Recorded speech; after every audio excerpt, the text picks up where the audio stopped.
Hello and welcome to Every Day's a Holiday. And today we are going to talk about things you should know when you're going on a transatlantic cruise. So I am currently on Allure of the Seas. That's a 13-day transatlantic leaving from Barcelona, Spain, going to Fort Lauderdale in Florida. So definitely had a few lessons learned. This is my first transatlantic, and I have to say that it's great in the sense that it's a wonderful experience, but there are a few things that you need to know if you're thinking about going on a transatlantic cruise. And the first thing is you definitely want to look at the itinerary because there are about 6 to 8 sea days on this trip. We have about 8 sea days. And so you definitely want to make sure that you're prepared to be on the ocean for several days. And I actually don't mind it. Prior to this, the longest that I had been at sea with sea days back to back was about 4 days. So on this cruise, definitely a lot more, but definitely lean into understanding that, right? So if you're scared of water, this probably is not the cruise for you. But if you're okay being on the water for 8 days, then this is going to be great for you.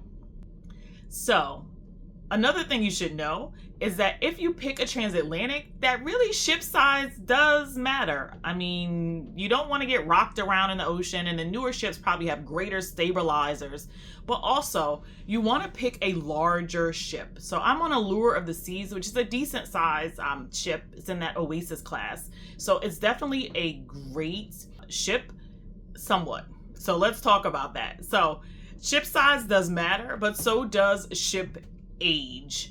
And so we're going to talk a little bit about that. But the size matters because you want to make sure that you're in something that's large enough to really have lots of entertainment and activities for you to be able to do because you're going to be on a ship for a long time. And so you want to make sure that the ship has enough activities to kind of keep you occupied. And yeah, you come on a cruise, you want to relax, but I want to do some things. And so I really think Royal Caribbean is a great cruise line to do a transatlantic with because they have these huge promenades that literally are bustling and active. A lot of times there's usually multiple shows going on. There's lots of activities through the evening, early morning hours. And so I think they really do a great job with that. And for a transatlantic, I definitely would probably cruise on Royal Caribbean just for the fact that there's lots of activities. I would say that I would pick a newer ship next time if I could, because there's a couple things you should know with the older ships, right? The rooms aren't going to be as updated. There's sometimes this musty smell that kind of goes throughout, and you're gonna get a lot of hear a lot of the creaks. So my room for some reason does this creaking, and there's these noises that I hear all the time. Now my dad doesn't hear that. He's in another room. He's more forward. I'm probably midship, but I get all of the creaks. It's the container that this room was built in.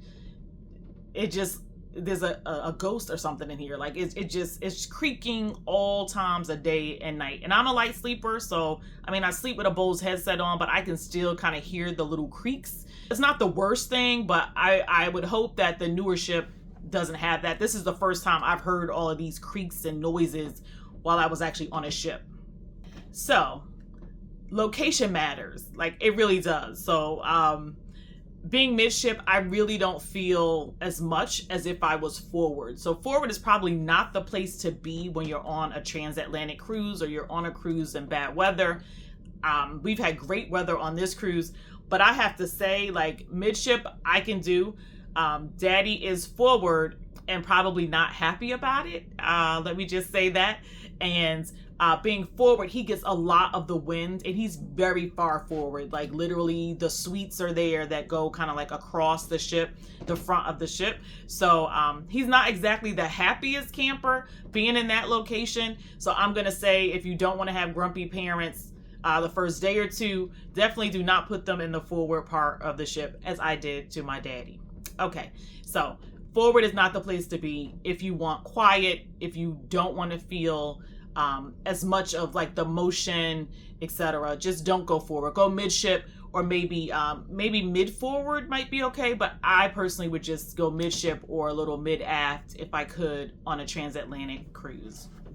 So the other thing is that room size really does matter to me on a transatlantic cruise. Like, I could not imagine being in an interior cabin or just an ocean view cabin. I definitely require a balcony. It doesn't matter where I'm going. Like, I want a balcony. I even wanted one in Alaska, and I probably only sat outside for 2 days because it was too cold. But a balcony does matter to me. The other thing is that you want to pick a room that has like your own individual seating. So I'm not exactly the most extroverted person, and while in daily life and in on the job, corporate America, I'm used to talking to lots of people. But in my own personal time, I'm a little more introverted, and so I definitely like to have a seating area for me to be able to chill and relax.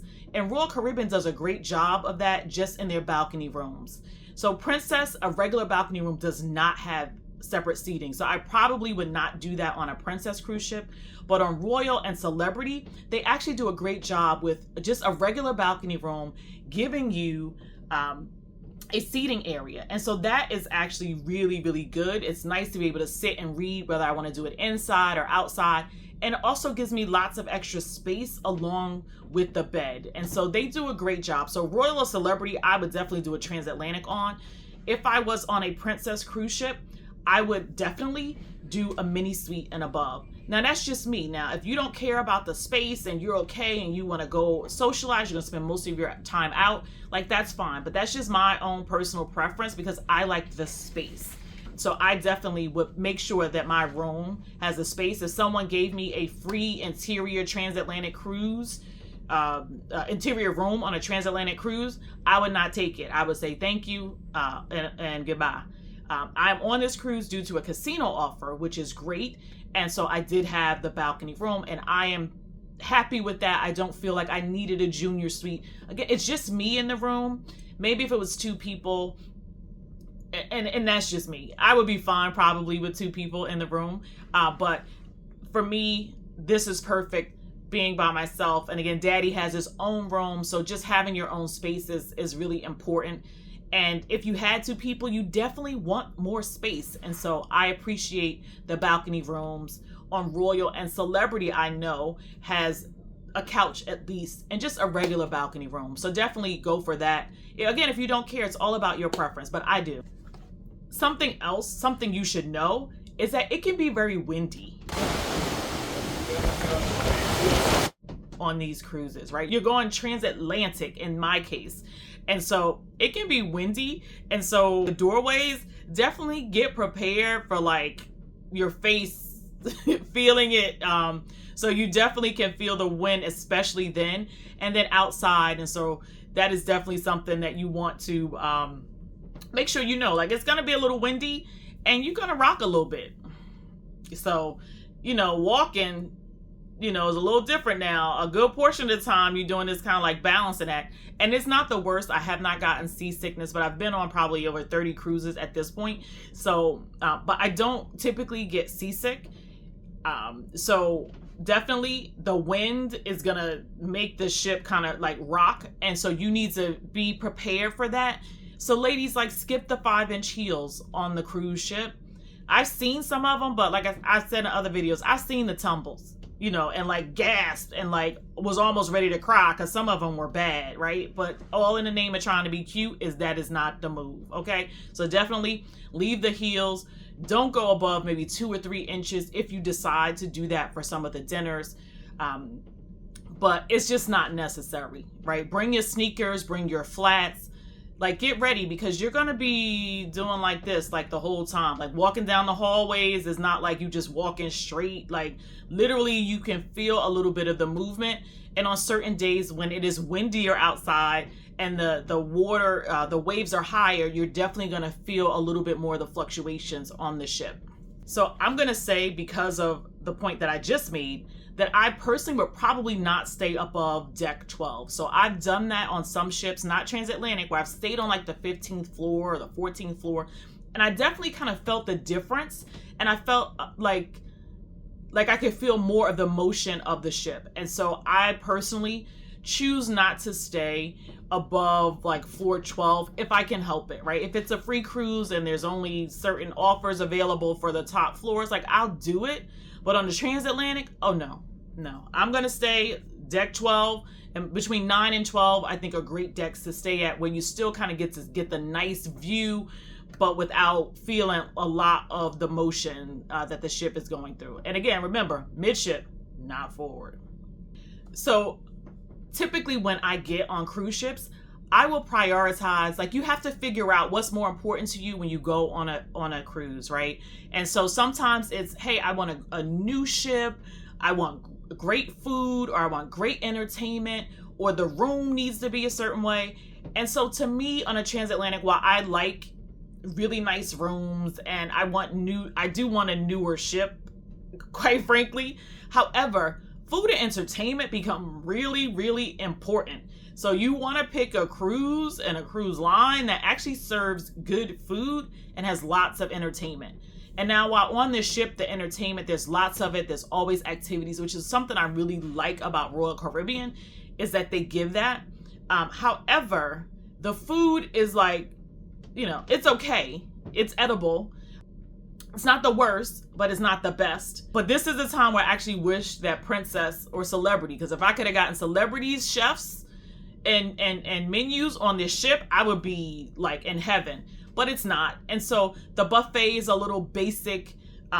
Main dining is fine, but I just wish the food was a better quality. And so I might have prioritized food a little bit more, but I think entertainment matters. So it's kind of doing the balancing act of what's important to you. So if you told me, if I did this on, let's say, a Princess cruise ship, I probably would not have been as happy because of the entertainment factor and the diversity of entertainment. But I know on Royal Caribbean, if I had to do a Transatlantic, I might pick Royal Caribbean again. It's highly likely because of the entertainment, lots of activities, and again, that promenade that they have is wonderful. So just there's kids on the ship, but there's not lots of kids on the Transatlantic. They're not running the ship like on Carnival. But I definitely enjoy the entertainment that is on the ship. I enjoy the space that I have on the ship. And so definitely I would prioritize food and entertainment.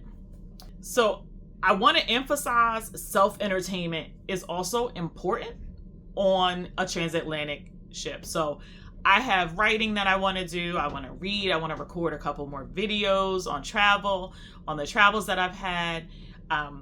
But you definitely, for me, I don't know that I would do this without internet. Like if I had to do a 7-day or below without internet, like I'm fine. But to do 13 days, or if you're doing longer on a cruise ship, like I need the internet. And so definitely I call it self-entertainment. So whether it's playing games on my phone, whether it's writing, whether it's having access to, Word or whatever up in the cloud, like just that's important.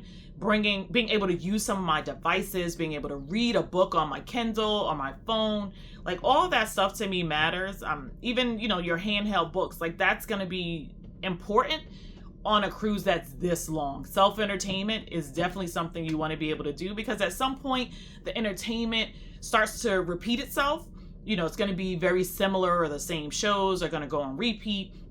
And so I definitely feel like, I need to have my own entertainment, whether that's to sit in the room and do nothing but listen to music, but still I need to do something else.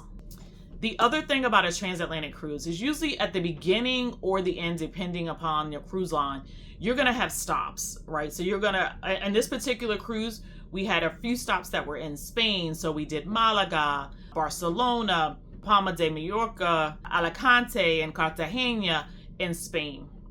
And we actually left from Barcelona, so I can't really count that one. But the thing to know is you definitely need to make sure that you get off the ship every single day. Do some kind of activity, because you're going to be on the water for days and you're not going to have the option to get off. And if you do, like, that's on you. Like, the only option is water at that point. So definitely every stop we got off, we went and had some local food, we walked around, we got on one of my favorites, the hop on hop off buses for a couple of the places just to get the flavor of it.